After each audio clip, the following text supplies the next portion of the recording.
got this message on my phone, but I'm not seeing it on my Mac. Welcome to Command Control Power, the longest-running Apple consulting podcast. For over 10 years, we've produced weekly episodes featuring epic tales of tech support and troubleshooting, discussions about managing our clients and businesses, and interviews with colleagues and vendors.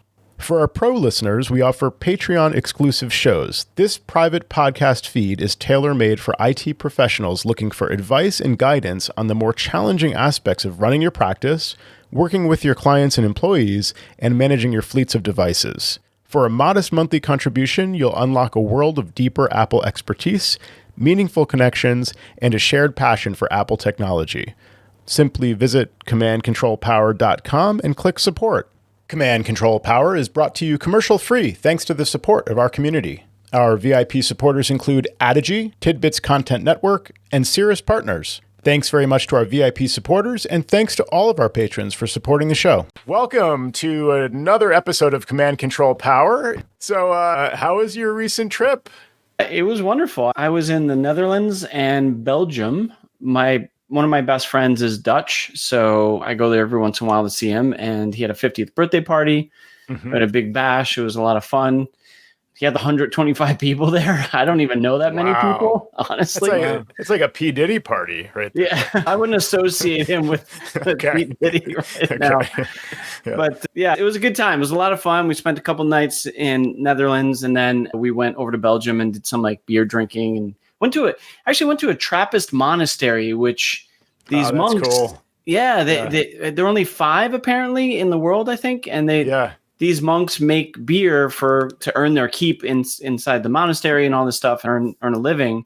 And we're not allowed inside the monastery, but of course we can partake in their beer. So we went to a cafe that was just outside the monastery, and it was some of the most amazing beer I've ever had in my life, actually. Yeah, I've had some really good Trappist beer, like the Rochefort. Yeah, Rochefort. Yeah, we had that too. Yeah, nice. It's good and stuff. Would a beer like Chimay be considered that too? Yeah, Chimay's on that list too. Yeah. Nice, dude. You guys know your Trappist beers. Yeah, and they're dark, right? But they've got a real high alcoholic content. Yeah, a lot of them. Yeah, they have the blonde, double, and triple. And they get, and actually in Bruges, Belgium, they have, one of the breweries went to, not a Trappist monastery, but one of the breweries went to is very old. And instead of, when they grew too big for their location, instead of moving and losing all that history, they built something called the beer pipeline underneath the entire city to a conditioning and bottling facility like 3 kilometers away. It's insane, but they push the beer through this pipeline and it goes to the other place. And I couldn't even believe what I was hearing, but it was pretty amazing. Did you go to Bruges, Belgium?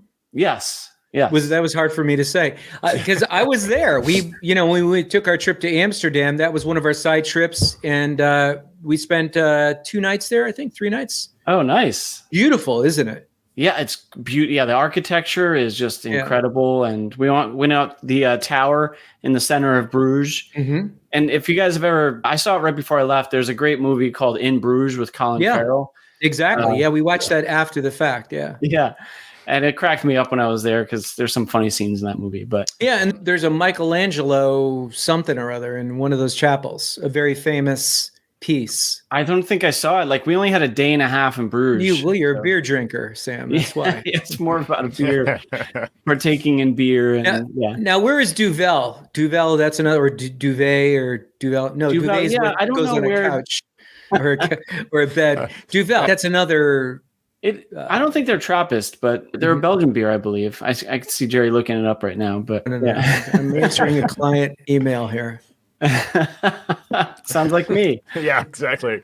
Yeah, but no, it was wonderful. The only thing is I didn't take any beer back because to check my bag was like $80. And I was like, just to buy like a 6-pack of beer and bring it back. So I got some at duty free, but it wasn't the same as the ones at a couple of the Trappist monasteries. Maybe they'll extend that pipeline like under the Atlantic Ocean, right to quite a feat. Yeah, I'm thinking of the Willy Wonka's chocolate factory, like the Oompa Loompas in the chocolate river, that kind of thing. Nice, the beer river. Build that in, beer river. Yeah, although it might turn flat after a while. That would be the problem with that kind of plan. Yeah, that was the interesting thing about this beer pipeline is that's what the concern was. They actually condition it. It's non-carbonated. So when they send it, it's non-carbonated and they condition it at the other side of town. Okay.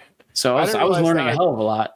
Conditioning, so they like add carbonation? I thought that was part of the brewing process or something. It is part of the brewing process, but what they send over isn't done yet. So like do that conditioning part and everything to, I don't know, to give it that carbonation later on in the process. I see. It's pretty fascinating. Yeah. Now, if I remember, I just have to interrupt you. So I need to work out logistics here. So I remember from Amsterdam to Bruges, it was not like an hour away. It was a fairly long car ride. So how'd you get over there? What happened? We did a train ride actually from Amsterdam to Brussels. And we stayed in Brussels for just a day. Didn't do a whole lot there because I had a very short trip. So then we took a train ride from Brussels to Bruges, and that was only an hour. Very nice. And to get to the monastery, we actually had to rent a car, which I like doing in Europe, just getting a car and seeing what it's like driving in different countries. So we cruised out to the monastery in a car, and then we brought it back the same day. And we just dropped it off. I walked back to the city. It was a pretty quick trip, but tried to squeeze in everything that we could to have some fun and drink some beer. Nice. Very nice. Now, Sam, did you time your return for the Sequoia release? Did you make it a point to get back stateside for this? Yeah, let's keep it technical, shall we? No, I totally didn't. I wouldn't have cared if it got released somewhere else. Nice. Not at all. But because we're hopefully not releasing on day one, which I'm sure we'll talk about on this show. Yeah. One last little tidbit, though, on a technical level, I was mentioning pre-show, I had no Wi-Fi for one of my flights. And no in-flight entertainment. Yeah, but luckily they sent us an email, so I downloaded a couple things before the flight. But I was like, man, imagine just sitting there like Putty from Seinfeld, just like doing nothing for a few hours on the plane. Yeah. There's a name for that now. People are doing that on purpose. They're like staring at the in-flight progress screen. That's the only thing you do during the whole flight, which I don't know if that's believe it or not, it's called raw dogging. Yes, I've heard.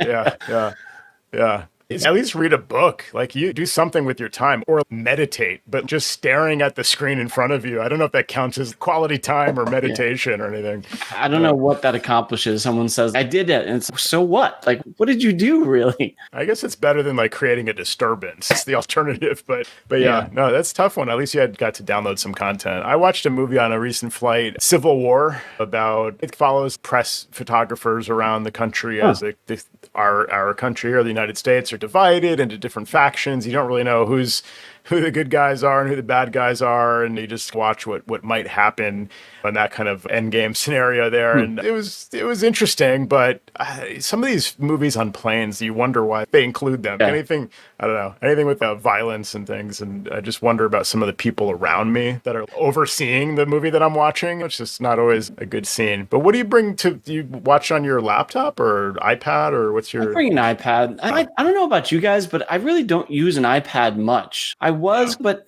I just don't have a big need for it. But on a plane, I like taking that out as opposed to a computer for some reason. I don't know. Yeah, I guess it makes sense. I mean, with the laptop, nice 15-inch MacBook Air, and the screen just stays open. I don't have to worry about the thing falling down like with an iPad. So I don't have a current iPad that I use. So my Mac is my entertainment. Usually it's for work if I have Wi-Fi, but... Plus, if you're sitting in coach, sometimes when that person rests that seat back and reclines, I almost crushed one of my computers one time. Yeah. It got caught right in there, and I had to hold it. And I'm like, wait, I thought it was going to crack my screen. So that's a little, depending on the size of your screen, of course. But yeah, definitely concerning. Yeah. Speaking of Sequoia, as we record, I know Jerry doesn't like when I mention what month it is or whatever, but let's just suffice it to say that Sequoia has just been released. And so I'm curious how you guys are experiencing the management side of Sequoia, or, blocking Sequoia, deploying Sequoia, like those kinds of things. Any experience yet that you guys want to share? Sam, what are the kids over in the Jam Camp doing? Jam Camp. Jam Camp. On the MDM side, with the declarative device management software updates, it's a little bit easier now as long as they're on Sonoma. to push out Sequoia if you want to. The thing about the what the heck was I going to say now? Your little banner threw me off there. Let me just introduce. Joe's being quippy on the YouTube, folks. So if you're wondering what we spontaneously laugh about, it's usually some banner that flashes up there. We implore you to come and like our video on YouTube. Yeah. Just so you can laugh at the Jamf Camp. All the inside jokes. Yeah. That's right. Yeah. But like, we're not, I don't know. I'm not feeling like Sequoia's, in terms of the features, yes, but like the OS, it doesn't seem terribly detrimental if someone were to deploy it. So I'm not really being that restrictive right now. How about you guys? I haven't done much testing yet. I know Jerry said pretty uneventful upgrading of your own machine. Even was that the public beta, Jerry, that you're running, or the? Yeah, and I initially, I initially started the public beta and then got tired of that because I wanted the AI features. So I'm on the 0.1 release, and I just did another one right before the show, and everything, like you said, is pretty inconsequential. No showstoppers. Cool. Everything's been really solid. Speaking for myself, I had one Nana that I support, and she's part of your beta group. That's part of my. She is now my beta, my canary in the coal mine. Whoa, nice. Yeah, I encourage you to watch the video, folks, because while I'm speaking, Sam's doing distracting things on his own video. Sam seems to be like back in flight, like somewhere outside of the like left wing of the aircraft at this point. I don't know, the sky in the background. What are you doing there, Sam? I turned off center stage because my head is gigantic when it's on. Well, you do have a big head. Yeah.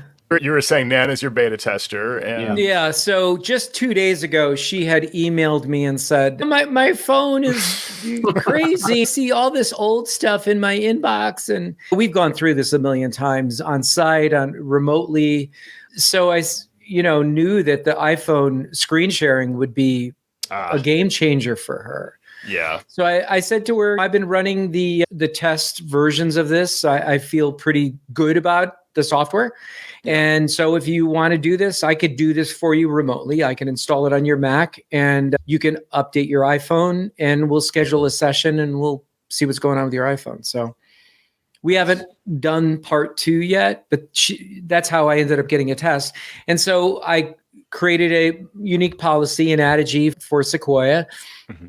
Can I just say that I really liked your Nana impersonation, Jerry? It was pretty spot on. Thank you. There's more voices to come. The only thing was there was a terms in the iCloud agreement that needs the user to actually check on site. So I couldn't do it with live desktop in Adage, and I couldn't do it with the integrated Splashtop. Either way didn't allow me to click the agree to the terms and just okay. But you don't have to do anything else beyond that. And that doesn't preclude you from using the machine. It's just something, I saw a little badge there and I was like, what's that? And that's what it was, just accepting the new terms for iCloud. I see. So I'm sure she'll figure it out. Yeah, so it's under Apple account in system settings. And so you're right, it's not going to block you from proceeding with the upgrade or getting back into the desktop, which is good. But I just find it so surprising that they added this. They're not allowing a synthetic click on that screen. No non-synthetic humans ever read that anyway, as we all know. Is this really good legal cover for Apple? We don't allow computers to click it. Who's really reading that? Everyone knows no one's reading that, right? What's the difference? Yeah. And Jerry, just a quick question. So did you deploy Sequoia using MDM software updates or DDM or the public software download or just live desktop into the machine and using system settings to pull it up? Okay. So full disclosure here. When we had Ben Greiner on the show a couple shows ago, and you guys are talking in acronyms, I'm a simple caveman, Joe and Sam, and I don't even understand half the stuff you guys are talking about on the show most of the time. So I don't really know what the correct answer is. I know I went into Adage and I did that thing where I go to updates and I pushed it out that way. Okay. What is that called? MDM software updates is what I would call that. And by the way, I'm sure there's a lot of our listeners just like you who hear all these acronyms flying by. Maybe they're not in Adage or they're not using MDM and don't have experience with this stuff. But don't feel bad, folks. Yeah, it's not your fault. It's not your fault. So I want to talk about this because my longtime listeners of the show, you guys know, I I'm not a 0.0 kind of guy, typically. I'll probably go to 0.0 on my own Mac just to dive in a little bit more headfirst than usual this time around, but I'm certainly not going to start recommending it to clients yet and pushing it out. So instead, we're blocking it. And I think there's really two schools of thought. There's the traditional method of anybody would be crazy to allow it on day 0. Everyone blocks it until 0.3. These days, it's more like maybe 50-50. I think a lot of our colleagues out there are starting to say, come on, get on board. Apple clearly is like ready for us to install this. This is how you get some of the new management features. There's a lot of benefits to us and to the client.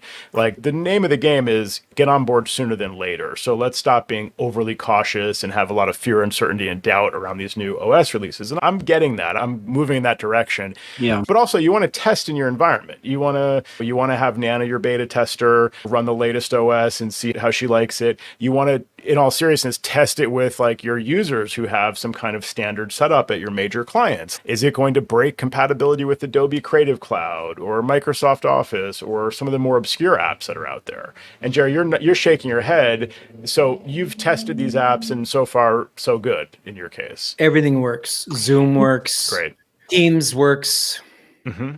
I have a feeling about this too. Like that used to be my mode of operation, is wait for a few point updates. What if someone didn't update their software? And right. I feel these days, first of all, they feel like updates these days. Like it's just a change in your background and some additional features. So I'm feeling less shaky, and the installs don't really go south at a level that they used to. And then I also feel like with all the software being cloud-based these days, it's really, and subscription-based, it's really not, oh my God, I got to go to get a new CD and install this version of Adobe. I feel like it's a little less frightening, to be honest. Yeah, I tend to agree with that. Yeah, and the assumption should be that these vendors are ready, especially Adobe, Microsoft. Who is there anybody else bigger than them? Google doesn't really have desktop software, but they do actually have some. But what are some of the other major vendors that like come to mind? They should all be on board, right? You could possibly see some sort of weirdness with, let's say, Intuit software like QuickBooks. Not that I experienced that, because I'm running QuickBooks 2022, and that worked fine. There was no, I think, important applications for people where they've got a really small development team. And we all know that Intuit has a real small development team for anything that's not cloud-based. And also, like, maybe somebody who's running a CAD program, one of your real specialty clients, somebody who's doing, what's the other creative tool that we talk about for page layout that we were surprised that they're still in business? Oh, Quark Express, Yeah. So these are the ones you might want to look out for. Sure. That's a great point. In terms of just like pushing the button and having your client update. Just yeah, those edge cases. Yeah, that's very fair. Still, like, my default mode is day 0 and like maybe until the 0.1 or even to just block to start with, and then let me be involved for the upgrade, at least for those company clients. And so how to block Sequoia. Again, we're an Adigy company, Adigy shop. So we use the Adigy blocker to block Sequoia. That was available on day 0 or before. In addition to that, for the last couple of macOS versions, we've needed, of course, a deferral profile. So this is a MDM restrictions profile you create inside of Adigy or custom create or whatever, and then deploy it to your various devices. And you can choose how long to defer the major upgrades from showing on the Mac or being automatically deployed on the Mac using the software update mechanism. Because it used to be that the OS would require the full app download. This, back in the day, was a CD, right? Like Sam said. Then it was an app download from the App Store, and that's what the blocker can block. The blocker says, if this app is running, kill it. If this thing is downloaded, destroy it, that kind of thing. So that still works for the app, but now we have this mechanism. I guess if you're running, I believe, like Monterey, Ventura, or Sonoma, you can upgrade to Sequoia, like Sam also said, as if it's an update right inside of the software update preference. They call it an upgrade there, which is accurate, but it's deployed as if it's an update. And so to block that method, you have to use an MDM restrictions profile, and you set how long you want to defer major upgrades. So that's fine. Those two methods are very easy. You just click a button and it deploys to all your policies, and it's great. However, as you also know, a lot of my clients are behind the latest because we don't actively encourage them like you have to upgrade to the latest and greatest. If they're running Ventura or even Monterey up to a certain point a number of months ago when it was still supported, we might not be pushing them to upgrade to Sonoma at that point. So some of my clients are running, let's say, Ventura 13.6.9 as of yesterday or whatever. And I want to get them up to Sonoma still before we get to Sequoia. This may be an edge case for the reasons I mentioned. Apple really wants you to go to the latest and greatest. Why are you upgrading, quote unquote, to the old thing that it's old news and no one cares about? So the trouble here is that if I want to use MDM, let's say, to deploy 14.7 Sonoma, if I'm coming from 13 or 12, that's considered a major upgrade. And 14.7 was just released same day as Sequoia, which is also interesting that they were able to actually push out like a bunch of updates on the same day. You got to hand it to Apple for rolling that out and not having any major things go sideways. But because that just came out, that's considered a major upgrade. That's less than my 30-day deferral policy. So I can't use MDM to actually deploy 14.7 now. So how do you get a client to Sonoma today using the built-in methods? In theory, I should be able to deploy 14.6.1 via MDM updates. In Adigy, you'd go to Go Live Updates, like Jerry said, and select your 14.6.1 update that's listed. If you have to, you toggle off Show Latest, and it shows you the previous ones as well. So anyway, you see the 14.6.1, and you can click the button to install. I forget what the standard method is, download and or install, I think is what it's listed as. Yeah, Sam, do you know what is like the MDM way of saying, is that install later? What's the kind of like MDM command? I think scheduled install is I believe. Right. Which like downloads it and it'll prompt the user, I think. Yeah, through the normal notifications methods. So to me, that's the easiest method, to just click a button and let it happen on its own pretty much. Or maybe if I have to use Go Live to get in and just click the button. So I've had mixed results with that for some reason. So that works in some cases, doesn't always work. So the other method, the reliable method I found, is just to use the Adigy public software download of 14.6.1. You just click the button to deploy that. And then you just have to click the prompt on screen. It's a custom dialog box, and you just click that. It prepares the install and kicks it off and restarts, and you're good to go. So there's a way to do it. Why am I bothering with all this? I'm asking myself, and you may be asking me too. I figure, so 14 dot whatever has been very reliable with MDM, as distinct from like certainly Monterey or even Ventura to some degree, although Ventura is definitely better than Monterey. So I want my clients to be on Sonoma, which is going to continue to get security updates until I'm ready to deploy Sequoia. And when I'm ready to deploy Sequoia, I think it'll make it much easier to have done these steps, to be only 1 point version behind, where I can rely on MDM software updates or DDM software updates, which I haven't yet really played with, but I understand that might give me some better options for doing this. So that's my method of blocking Sequoia and still deploying Sonoma. Maybe it's an edge case. Let me know your experiences out there if you hear the show. Yeah, but I hear what you're saying. There are a few different methods to block and or install it. So there are some that are the management tool has their own baked in facility for, and there are others that come through Apple's like MDM, DDM sort of thing. And right. I think you got to choose your poison in those situations. But yeah, I think overall, like I said earlier, I'm feeling pretty safe. Like I definitely have changed my tune for sure over the last few years. But you know what? I actually want to throw something else out there that I forgot to actually include in my show notes, and I just thought about while we were talking, is an article by the Eclectic Light Company. And it says Apple has stopped all XProtect updates for macOS Sonoma and earlier. That's crazy. That's got to be a mistake. Yeah, it has to be. It has to be. But it's crazy that it actually, I'll put the article in our show notes, but it's interesting to see. That is accurate as of today. That is the truth. And like you said, it has to be a mistake. Yeah. I can't imagine they're going to be like, yeah, sorry, you're out of luck. Hope nothing happens, because that's XProtect also. Like they're still doing point releases as far as we know. Like they just released 14.7 and 13.7. So those are security updates. I don't know why they would stop with XProtect and still do like bug fixes. And I don't know. I hope they don't stop doing bug fixes if they need to, if there's security vulnerabilities. Sounds like a whoopsie, but we'll see. Yeah, most likely.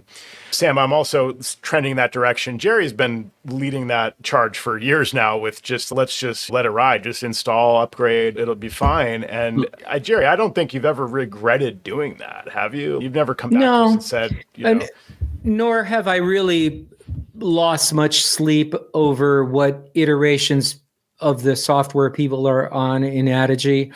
I still have a few Monterey users, lots of Ventura, lots of Sonoma. And I say lots. I'm talking about not a huge installed base. And I can't even get people to restart their computer. So how the hell am I going to get them to update? And I say that as a joke, but I'm dead serious. Yeah. So if you're not going to worry about it, I'm not going to worry about it. And I understand, Joe, you're remote, right? And you're looking to ring the cash register. And I can appreciate that. So the more engagement that you have with your clients, the more you can do that. And you're also you're not doing them a disservice. You're doing them a service because they are fully updated and you're very vigilant about that. But I am not vigilant. I am lackadaisical. As a matter of fact, I'm going to have a friend of the show take a look at my Adigy portal tomorrow.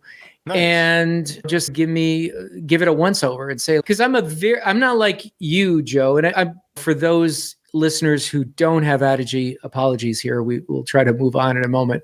Joe, you're more of a Ross Matsuda. Did I pronounce that correctly? I think so. Yeah. All right. Terrific. And I'm honored to be associated with power Ross. user. But I'm like, I'm Barney Rubble at the gas station. So I know how to do stuff and nobody gets in trouble. Nobody gets hurt. Yeah. And I don't think I've ever gotten to a situation in regards directly to updates where this was your initial question where somebody got hurt. And I'm like, oh my gosh, I got to do a truck roll and I got to help Peggy Sue with her computer that I broke. Yeah. See, so my perspective as I was sharing is I feel a responsibility to keeping people up to date. Certainly, as of now, Monterey is not supported by Apple. It's just, we know that. It didn't get an update last time around, nor this time around. And that seems to be the trend is Apple says they support the current Mac OS and 2 versions prior. And then a few months before the new OS, we're close to the new Mac OS. So it hasn't quite been 2 years, whatever, 3 years, but okay, it's over. And so, we see the writing on the wall. You're not going to keep running the older Mac OS that's N-4 at this point. It's just not sustainable, or N-3 or whatever it is. I feel a responsibility to make sure those people know that it's time to upgrade to whatever the most current version is that their machine will support, because it may not support going to Sequoia or even Sonoma at this point. So there's some people that may need to upgrade to Ventura just to continue to get, in theory, the security updates and bug fixes, at least through now. We don't know if it'll continue. So now, but to your point, Jerry, I'm not going to lose sleep over it. If I've notified them and if I've offered them solutions, we can push it out for you. You can go here and update, whatever you want to do. I'm not going to lose sleep over it, but my job is to notify them and maybe follow up a couple times. That's what I have been doing. And again, like I said, I'm moving more toward this trend of let's go to the latest and greatest. And what are some of the reasons to do that? Jerry brought up the iPhone mirroring option. That's a great example. So cool. It's because I'm searching myself, why would you use Nana as all the people to be your first Sequoia remote deployment? But yes, iPhone mirroring. How great is that? Have you played with that, Sam, at all? Oh yeah. Today I was just playing with it a ton because it's on my daily driver now. And once I got it set up, I realized that I enabled notifications. And I just didn't think I thought that was that's for iPhone mirroring or something, but I didn't think of it as, all my notifications from my phone are going to start to show up here. And that was I got a message from somebody. So in Instagram. So I tapped it. iPhone showed up on my computer screen. I typed my reply and I was like, this is freaking cool. That's so slick, man. Yeah. Apple's the only company that could possibly pull that off. Yeah, it was awesome. Yeah, that's fantastic. And people complain, there's lock-in with Apple. You buy one device, then they want you to buy all these other devices. And why don't they support this other thing on Android and whatever? I don't blame them for that. They have control over the iPhone and the Mac, and they can release a feature like iPhone mirroring and have it just work on day one. It's very well thought out. The notifications bubble up to Notification Center on your Mac. They don't show as, here's a picture of your iPhone screen with the notifications. They show as native notifications. And like you said, you click it and you get that app on the iPhone. It's just a genius solution, and it's secure, it's reliable, it's fast. There's no other company that could possibly pull that off right now. There just isn't. Nobody has the same level of deployment across multiple devices like that. It's very slick. On the phone side, Jerry, have you been using Send Later at all in Messages or anything like that? Because I think that's my favorite feature on iOS. Yeah. In Messages, the message I sent to you guys this morning, I didn't trigger it till 9:00. this morning, Eastern time. Oh, I appreciate that. Yeah, it's I'm 7 so a.m. for me, but that's fine. That's okay. I'm so considerate. The iPhone mirroring, Jerry, I don't even set an alarm anymore. I just wait for your text.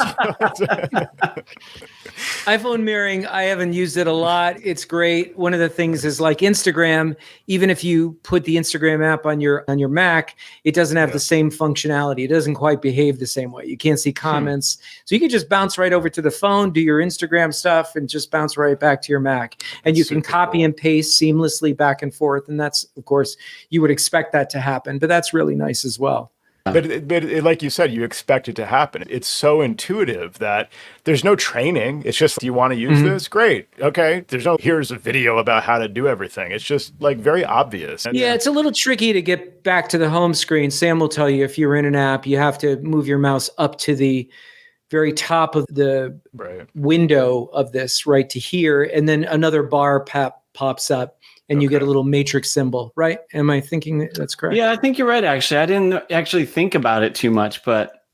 Yeah, you have to poke around a little bit. But once you do it one or two times, it's a learned behavior. It's super useful for us. This was on my list of reasons to upgrade. Obviously, like, I'm looking forward to being able to support people way more efficiently. Because right now it's like, you're talking them through it. The screens, even if you have everything memorized, you're telling them where to go, and suddenly you realize like they're not on that screen. And then now, okay, let's start over. What are you seeing? Okay, all right, tap the thing in the upper left that says folders or whatever. And it gets super confusing. Well. Yeah, it doesn't go well. And it's inefficient, and it's a mental struggle for me to try to picture their phone in my head. Now I can just look on screen and there it is.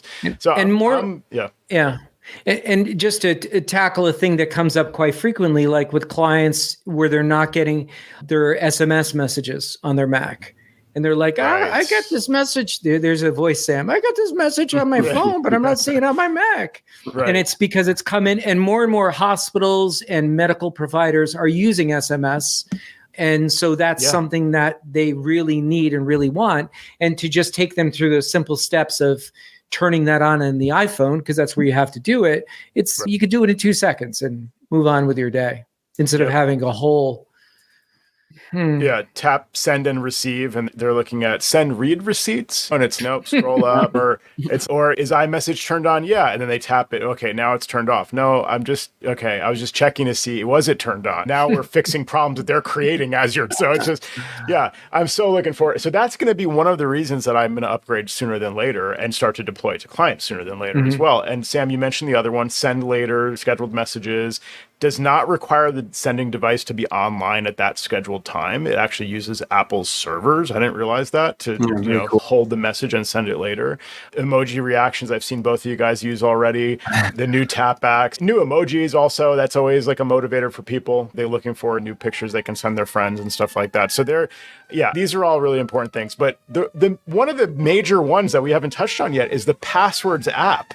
The native Passwords app. That is going to be huge for residential clients and probably even some very small businesses, I would say. Yeah. Do you see, informally, like off the record, do you see business clients, very small business clients, using iCloud in using it for business, basically? You might have the owner share a calendar through iCloud, like this kind of thing with employees who then have their own iClouds. And it's not the right way to do that, but some people are doing it that way. I could see people sharing passwords in the same way, potentially, even in business. For a small business like that, where like a bigger infrastructure is not needed, those things work well within that. Like a few people in the company, they don't need to pay for another tool. My only concern is that I think the password sharing requires family sharing still. Is that accurate? Oh, you might be right about that. Yeah, but I thought, I think, I don't know, man. Like, I'm not moving away from 1Password myself. No, same. But I see some smaller entities using what probably they shouldn't be, but using family sharing features. I've definitely come across it. So if you're going to do that, might as well do passwords. Yeah, exactly. And it's the amount of effort it would be to like unwind that and implement proper business solutions for a 5-person company sometimes. If it's very informal run, they're all friends kind of thing, like maybe it's not a big concern. So, or even true mom and pop, like where they are family. Yeah, exactly. There you go. Even better. But and obviously a lot of my clients are residential. And so passwords app is going to be great for them. People are starting to get the hang of knowing where to look for passwords. We see a lot of value in just guiding them to settings passwords or system settings passwords to get comfortable with that. But having it be its own app, that's a no-brainer. I'm very happy about that. That's huge. What about downsides? I see now there's a few more steps to open unsigned, non-notarized apps. That's not that common for my clients. There's maybe a couple of examples here and there. That's fine. I don't really care if, because like it'll work. Once you go through those steps, it'll just work until you maybe need to update the app. What about this whole screen capture thing? Have you guys, seen that in practice much? Like where screen capture apps can only be allowed to record the screen for up to a month and then you have to reauthorize them? Yeah, but I saw, because that happened with Teams with me today, I saw there was a secondary option. I thought it was to not ask. I got to check now, but I did see the month warning, long story short.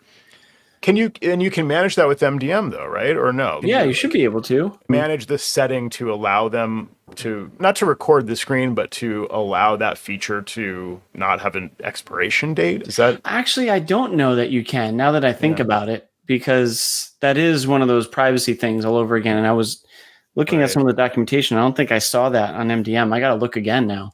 Yeah, I was hoping they'd add something like that to just be able to say these apps are allowed to, like, if you grant them access, they just have access, not like it expires after a month. So does this affect like Splashtop unattended access, for example? Is it having that has effect? to, yeah. All those tools that use that standard users allow screen recording and things like that. That's all like the similar stuff. I feel like Jerry is like stewing right now because the whole show is dated. He's just sitting there, just all. No, this is I'm like I said, I'm a simple caveman, and this is all. Just making sure, just stuff making that's sure above my pay grade. No, I don't. To interject, I don't think that applies to Splashtop, but I have no reason to say why that is or why that isn't. So I feel like I'm not a contributor here, but yeah, no, I have to assume I can tell you more about Belgium. We went to Ghent. Did you go to Ghent? I bailed out before Ghent and Antwerp, but sorry, Joe. We'll talk about that. Yeah, sorry, Joe. I'm searching for Splashtop info right now. My question is, will they? So I think this, like to your point, Sam, it's about the old API versus the like current way of using the like private window picker or something to select the window. These are apps that have access to the whole screen, like you'd want for a remote support tool like Splashtop. So I'm just wondering if there's like an API they can get on board with that is not affected by this. So this is unclear. These are more questions than answers, but that's definitely a thing that's going to affect us on day one with clients if you rely on those kinds of tools.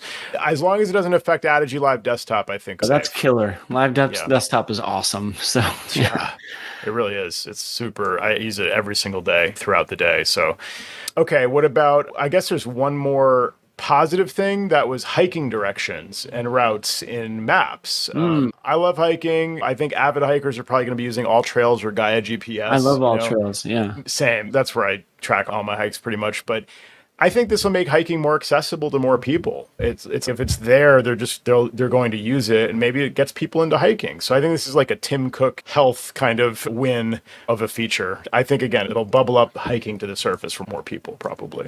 Yeah, I think so. The way All Trails works is a lot of times you're in an area that you're not necessarily familiar with. If you're doing planning at home, you could do it on a map, and then you could figure, okay, we're going to go to upstate Connecticut, and that's where we're going to go. We're going to pick this particular trail. But my wife and I, more often than not, will be in a particular area after doing some sort of an errand, and we'll be like, oh, maybe there's a quick hike around here. That's where All Trails can just pull in the GPS data. And I know you could probably get that from the Apple Maps, but it may not draw you in the same way that the All Trails is set up to do.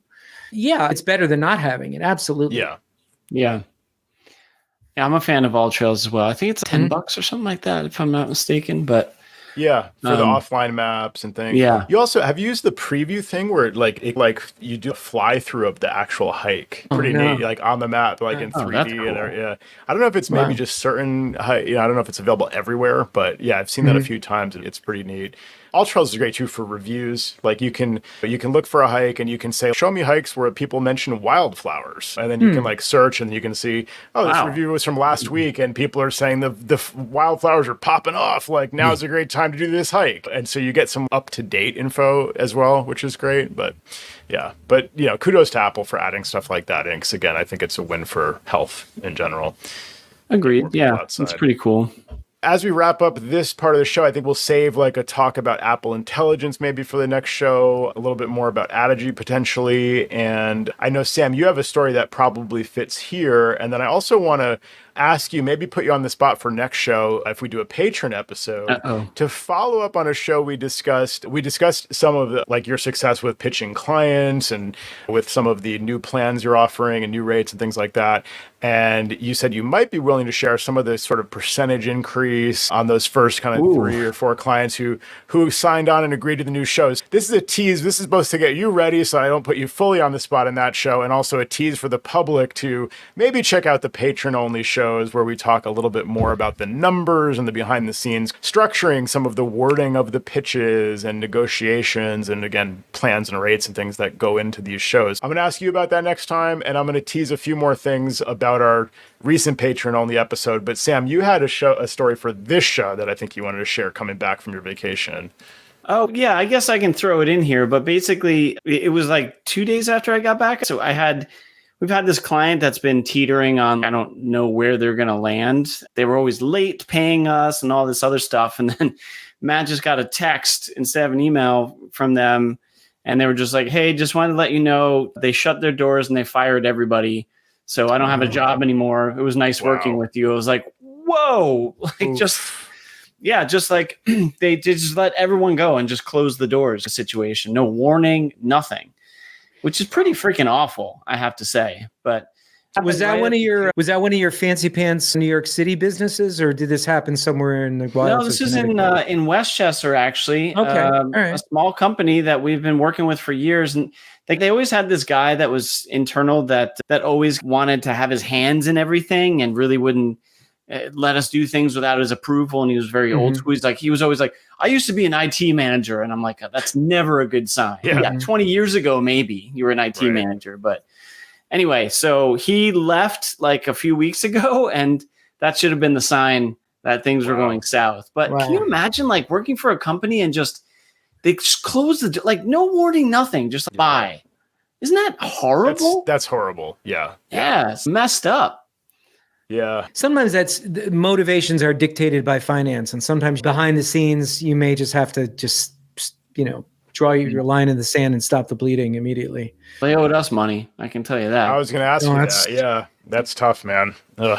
We just did an on-site too, so there was a chunk of change there. And then the last month of our services. How did they let you come in for an on-site and then shut the door like weeks later? It's just here's something interesting. They already owed us 2 months of money, so we said we're not coming in until you pay us, until you come up to speed. Good for you. And they said, and there was a lot of back and forth, and finally they're like, we have a check on the desk if you come in. So he came in, my guy Sammy came in and he picked up the check, was the first thing he did. You know what I'd do? I'd pick up the check and leave. I would leave right after. I'd be like, when it clears, I'll be back. Yeah, has that check cleared? But thankfully, that check cleared. It did clear. Wonderful. That's lucky, man. I mean, there's no guarantee there. Ugh. So I got stuck in the early days. It still hurts. It still burns. I got stuck with a company went out of business, and then I took them small claims for the money. I'm sure I've shared this story before as often as the Mophie story, Jerry, but it still stings, right? You don't forget those clients who screw you, and then they declared bankruptcy, and so they didn't have to pay me. And it was just, I couldn't even chase them personally because they were incorporated. So it was those kinds of things. And I think I've learned over the years, pretty much everybody's on credit card payment now, like with Automat. I just bill them out. I send them the paid invoice. So have you, and maybe we talk more in the patron show, Sam, but have you thought about changing any of these business practices on that? Or Jerry? Oh, yeah. We can talk about this on Patreon, but I'll tell you a little bit more about that because there's something to that we were trying to get them on as well. But to be continued, as I also have to now apparently work my numbers to get you percentages. I'm going to have to take out my calculator. Please, yeah. You got 10 minutes before the next show starts, so hopefully you can.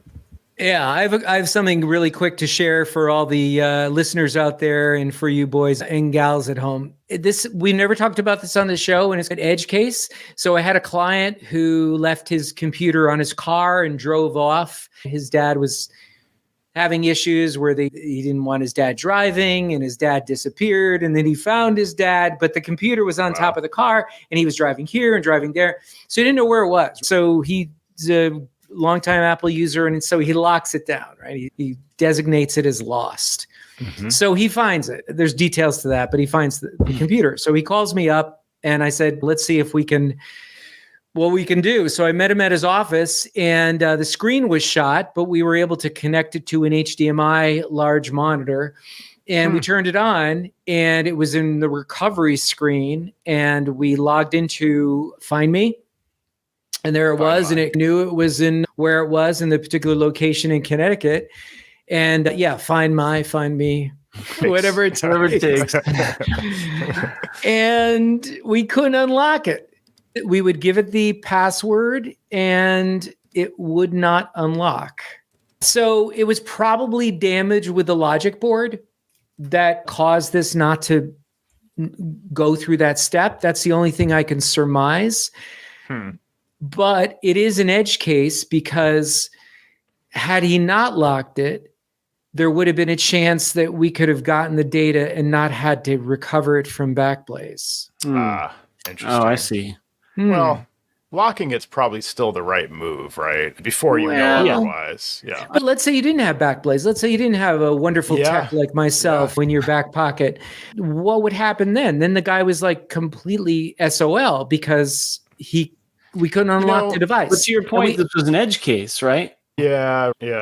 But people damage and lose their computers all day long. And all I'm saying is for you listeners at home and for us here, it's a knee-jerk reaction to want to go lock it down. And I understand all the reasons why you would probably do that. Yeah. But it cuts both ways because it could have potentially not been as problematic. So the good news was I've got a Mac Mini server in Iraq, and I used the Backblaze downloader, and he had about 340 gigs of data. Wow. And so I just let that thing cook, downloaded it from Backblaze, and it actually was really quite fast. So we have a gigabit down here, like 1.2. So it took hours, but not days. And then what I did was I put it on a drive. Now, I'm one of those people, I like stay away from the mentality of, this is a gaming drive or this, that. It's gaming. It's for gamers. But this Western Digital 2 terabyte P40, I put it in the chat, the link, so you guys could click on it, the Amazon link. This thing is pretty amazing. You ready for this? So its transfer rate is, I'm actually looking at the specs here, is fast. 2,000, it's megabytes, right? Not megabits, right? Correct? Megabits, I think. Let's see. That's download speeds and upload speeds, but isn't transfer rate in megabytes? How about Mr. Apple? What does he say? Is the B lowercase or uppercase? Oh, it is uppercase. It's uppercase. That would be megabytes. I think you're right in that case. So I got a 2 terabyte drive on Amazon for $219. Now here's the big crazy. Listen to this. So 340 gigs copied over to the drive from my M2 Mac Mini in 7.5 minutes. Oh, wow. On this drive. So this drive it's in my bag, and it's my go-to drive for throwing big data around. It's terrific. Really cool. That is so crazy. I also find this really interesting that you use the Backblaze downloader, because I've found my standard recommendation is order the Backblaze restore drive and have them order it. They get it in the mail. Sometimes it's a couple days, sometimes it's a week, whatever. And you've got the drive, and then you clone to the folder or copy to the folder and then reclaim the home folder and all that. And then you've got their data back. But this is a great method if you've got, like you said, a desktop machine that's just connected. You let it download. Did you share, I might have missed it, how long it took approximately to download the 300 something gigs? Like days? It was surprisingly fast. No, it was surprisingly fast. It was like within 4 hours, probably less than that, 3.5, 4 hours. It was done. Very cool. And I just put in the chat, the private chat with you guys. It's just uploading right now, the actual image of the carbon copy cloner to that drive that we mentioned. So we'll put it in the show notes, but it's an unbelievable drive. I got it for a client because he needed something really fast that was external for photos, for large store of photos. And I was just shopping around and seeing these things on Amazon. So I ordered one up for him and sold it to him at cost. And when I started to work with it, I was like, wow, this is like incredible. And it lights up too. It makes all these groovy, you know how with the new Mac OS, when you engage Siri, you get the multicolor, the glow thing around it. This has a glow around the perimeter of the drive. Oh, that's fun. That's cool. Yeah. I actually like stuff like that. Yeah. That's neat. Nice. All right. That's a great one, Jerry. I like the idea of just now you can offer this as a service to clients. We'll download your data and get it to you much more quickly than you'd have to otherwise wait for it on Backblaze. It's a great feature. Yeah. We worked on this on the weekend, this past weekend, and I wouldn't have had that drive in my hand until Thursday of this week. Right. And he had his computer all ready to go because I worked on it on the weekend at 9 a.m. on Monday morning. Amazing. Yep. Nice work, man.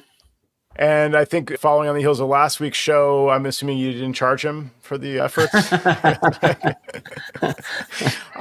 This is another patron tease. I'll tease right at the very end. And I want to circle back to one quick thing here. So Mike Kingsley in the chat mentioned earlier, following up on the two things I mentioned, you want to use the allergy blocker and the deferral policy, but he also pointed out, check and make sure that your DDM or MDM policies are not set to keep current. So that's a very important step. I didn't mention that because I typically always cap out at whatever OS I want. So my Sonoma update policies are at actually, I'll use the actual version number. So up until a couple days ago, I was using 14.6.9.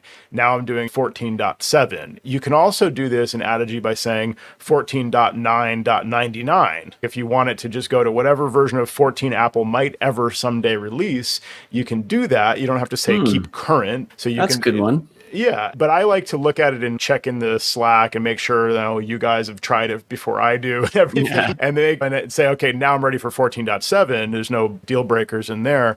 But you can also, again, say 14.9.99, and then it'll just stay with any version of 14. It will not go to 15. So that's how you prevent it from doing a major upgrade in those kinds of policies. But yeah, thanks, Mike. That's a great, important tip there. So, guys, I have a really important meeting in about a minute, so I got to run. Is it at the blah blah blah hotel? At the blah blah blah hotel. Yeah. I know that meeting. All right, on the tail end of the public show here, I just want to talk about what we talked about at the patron show last week to tease that for our public show listeners. So when you're hearing this, the recent patron only show was Sam and I sharing some of our business updates. So maybe a little bit too vague for Jerry. He wanted a lot more specifics, which we'll probably get to in the next patron only show. Jerry had a big update about his educational client. Sam and I pressed Jerry on the thing we just alluded to, where Jerry's stacking discounts and probably negotiating against himself a little bit too much and could stand to charge for his time and get paid for all of his efforts. I shared an example of iPad management, how I structure the monthly rate. Jerry and Sam shared their rates in comparison. I discussed wholesale versus retail pricing for an MDM offering to clients and compared to our value added pricing that we charge versus the kind of list price for these services. So it's a lot of details about business management, pricing, the value proposition to clients, client negotiations, even some wording about how we present things to clients, emails, responses, things like that. Like I said, there's a lot more there. So we'd really love your support. And you can get those patron-only episodes by going to commandcontrolpower.com, click on support, and you can join us and get access to dozens and dozens of patron-only episodes right there on your private podcast feed. So thank you very much, everyone, for listening and supporting us on Command Control Power, and we hope to see you next week. Special thanks to the following community members whose strong monthly support has sustained us for all these years. Ryan Gowdy, CoreCompetent.com, Weldon Dodd, Kanji.io, Richard Wingfield, EnvisionDesign.net, Adam Rice, AskAdam.io, Mac Admins Podcast, podcast.macadmins.org, Tim Nyberg, TheMacGuys.com, Michael Thompson, Origin84.com, Matthew Waples, Waples.net, Tom Puls, BoxIT.tech, Jerome Potters, pitpro.nl, Steve Sorbo, macsos.biz, Andy Espo, callandy.com, and Nate Sinall, weareascout.com. Thank you all very much, and thanks to our patrons at every level of support. If you enjoy the show, we really would love your support. And if you already support us and can increase your monthly pledge, we really do find that encouraging. commandcontrolpower.com and click support. Thanks very much for listening and for supporting the show.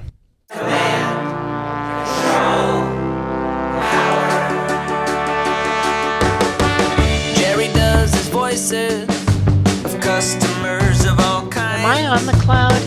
Joe spins his deeply detailed yarns all the time. I have a whole story about this. Sam is on the road again, phoning in from a hotel. At least we know where I am. Half a century combined of Apple